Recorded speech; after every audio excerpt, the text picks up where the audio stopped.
నెల్లూరు జిల్లా కోట మండలం కోట పట్టణంలో వెలిసి ఉన్న శ్రీ శ్రీ శ్రీ కోటమ్మ తల్లి అమ్మవారిని అనంతపురం జిల్లా తాడిపత్రి నియోజకవర్గం ఎమ్మెల్యే జేసీ అస్మిత్ రెడ్డి, తాడిపత్రి మున్సిపల్ చైర్మన్ జేసీ ప్రభాకర్ రెడ్డి ఆయన కుటుంబ సభ్యులతో కలిసి దర్శించుకున్నారు. ఈ సందర్భంగా ఆలయ ధర్మకర్త నల్లపరెడ్డి జగన్మోహన్ రెడ్డి, లక్ష్మీ కవితమ్మ దంపతులు ఘన స్వాగతం పలికారు. ఆలయ సంప్రదాయాలతో వేద పండితుల మంత్రోచ్చారణలు, మంగళ వాయిద్యాలు, పూర్ణ కుంభతో స్వాగతం పలికారు. అమ్మవారి పసుపు కుంకుమ శాలువాతో వారికి జగన్మోహన్ రెడ్డి దంపతులు సత్కరించారు. అనంతరం కుటుంబ సభ్యులతో కలిసి ప్రత్యేక పూజలు చేపట్టారు.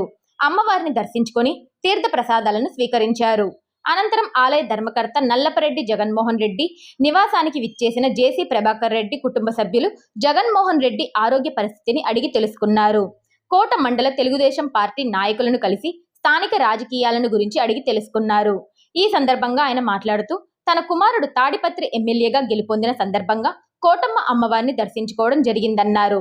నల్లపరెడ్డి కుటుంబంలో వివాహం చేసుకోవడం ఆనందంగా ఉందని అన్నారు. నల్లపరెడ్డి చంద్రశేఖర్ రెడ్డి, నల్లపరెడ్డి శ్రీనివాసులు రెడ్డి కోట మండల ఖ్యాతిని రాష్ట్ర స్థాయికి తీసుకెళ్లారని గుర్తు చేశారు. తమ బంధువర్గాన్ని సుదీర్ఘ తర్వాత కలుసుకోవడం ఆనందంగా ఉందని ఈ సందర్భంగా వారు తెలియజేశారు.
वृषभाग्रेश्वरदैवदैवदन्नः वक्त्रात्रे भाग्यलक्ष्मीः करतलकमले सर्वसाम्राज्यलक्ष्मीः आयुष्येवेन्द्रिये प्रतिष्ठते रोचनो रोचमानः शोभनः शोभमानः प्रियानः आयुरारोग्य ऐश्वर्यदाबलसिद्धिद्वारा पुत्र पौत्र धनधान्याभिवृद्धिरस्तु महात्रिपुर सुंदरी श्री कोटम्म देव्यै नमः दिव्य अनुग्रह प्रसाद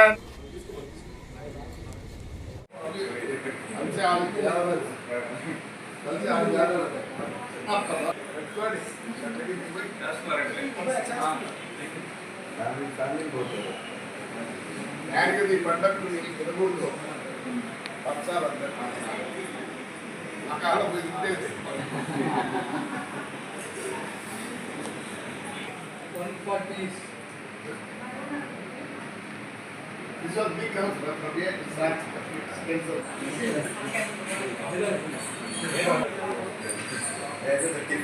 ఉన్నారు ఫిలాసఫీ 80 ఏళ్ళ తర్వాత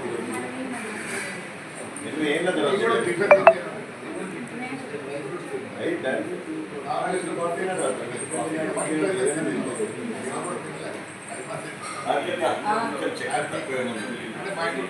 పాల్పడిన వాళ్ళు కాదు నల్లమరెడ్డి ఫ్యామిలీ. అక్కడ ఏదో భూములు ఉంటే పోయి నాకు తెలిసి దగ్గర 1000 ఎకరాలు ఉంది, ఏమీ మాట్లాడకుండా పోయి సంతకం పెట్టి వచ్చినారు. That is what Nallamareddy family is. So నేను అదృష్టవంతుడిని, మళ్ళీ ఒకసారి చెప్తున్నా. మా మామ ఆ పొద్దు ఇంత వాస్ట్ పబ్లిసిటీ లేదు, లేకపోయినా ఆయన ఒక పెద్ద ఇది. నేను ఆయన చనిపోయిన రోజు వచ్చినాను, వస్తే ఆ రోజు తెలిసింది వాట్ నల్లమరెడ్డి ఈజ్. ఆ రోజే అనుకుందా ఆషామాష మనిషి కాదు. ఒకరోజు నెల్లూరు కలెక్టర్ ఏదో పని చేసి ఫోన్ చేస్తే, Prabhakar Reddy have lot of problem with మామ అనేది. వై అంట ఏమో ఆయన ప్రతి కార్డుకు లెటర్ రాస్తాడు కలెక్టర్ ఆఫీస్కి.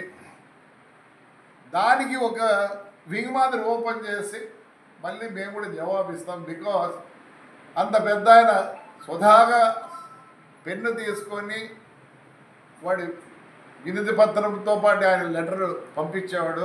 It's a great man, really is a great man. We're all happy. అలాంటి మామ నాకు చిక్కడం నిజంగా నా అదృష్టం. Right today I could see my people, అందరినీ మనవళ్ళని కోడళ్ళను కొడుకుల్ని అందరినీ చూసిన చాలా సంతోషంగా ఉంది. ఈ ఊరుకున్న పేరు ఎక్కడ లేదు. నేను ఎప్పుడో వస్తే ఇక్కడ సంగీతం కాలేజ్ ఉండేది. They are all great people. ఇక్కడ పెళ్ళేటోళ్ళు, పెళ్ళేటి కొడుకు నా క్లాస్మేట్ సూరిగాడు కాలేజ్ ఫ్రీగా ఇచ్చారు. అక్కడ పెద్ద 130 రూములు ఉండే ఇల్లు ఉండేది, హాస్టల్స్కి అన్నీ ఇచ్చారు. నల్లమరెడ్డి వాళ్ళు ఎప్పుడు ప్రజల కోసం పాటుపడిన ఫ్యామిలీ ఏదన్నా ఉంటే అది నల్లమరెడ్డి ఫ్యామిలీని. రైట్ మా థ్యాంక్ యూ. ఆయనకు ఒక కోరిక, నా కుమారుడు ఎమ్మెల్యే అయితే కోటమ్మకు వచ్చి ఆయన ఏదో అభిషేకం అవన్నీ చేపిస్తారని అనుకున్నాడు. ఆయన హెల్త్ బాగాలేక ఇన్ని రోజులు లేట్ అయింది. ఎలా మాకు కూడా సమ్మర్ హాలిడేస్ అని ఒక ఇది ఉంటే మా అందరి పిల్లలను కూడా చూడాలనిపించింది మాకు కూడా. మా మామ వాళ్ళు నలుగురు పిల్లలను చూడాలని ఇంతో రావడం జరిగింది. But we are happy. నేనైతే చాలా హ్యాపీ అండి. కోర్టులో పెళ్లి చేసుకునే దానికి ఎంతో పుణ్యం చేసి నేను నల్లమరెడ్డి వాళ్ళ ఇంట్లో పెళ్లి చేసుకున్నాను. ఎందుకంటే ఆయన ఒక మహానుభావుడు. ఆయనే కాదు, మా పెద్ద మామ చంద్రశేఖర్ రెడ్డి కూడా ఈ వాజ్ ఇంటూ పాలిటిక్స్. ఆయన జిల్లా పరిషత్ చైర్మన్గా ఉన్నాడు. గోపాలరెడ్డి గారు అయితే Srinivasulu Reddy, Chandrasekhar Reddy, they are the real politicians కాదు. ఎవరు made by mister Gopal Reddy. Nallamareddy Gopal Reddy చలవతో ఆయన అన్ని విధాలా కష్టపడి వీళ్ళని ముందుకు తీసుకెళ్ళాడు. సుబ్బారెడ్డి గారు ఉన్నారు, బట్ ఆయన కూడా వీళ్ళు కొన్ని మండలాల్లో కూడా. So this family is not a small family. చాలామందికి తెలియదు. ఇట్స్ ఎ హ్యూజ్ ఫ్యామిలీ, అంటే పెద్ద ఫ్యామిలీ. వీళ్ళకి మద్రాస్ స్టేట్లో కూడా చాలా చాలా చాలా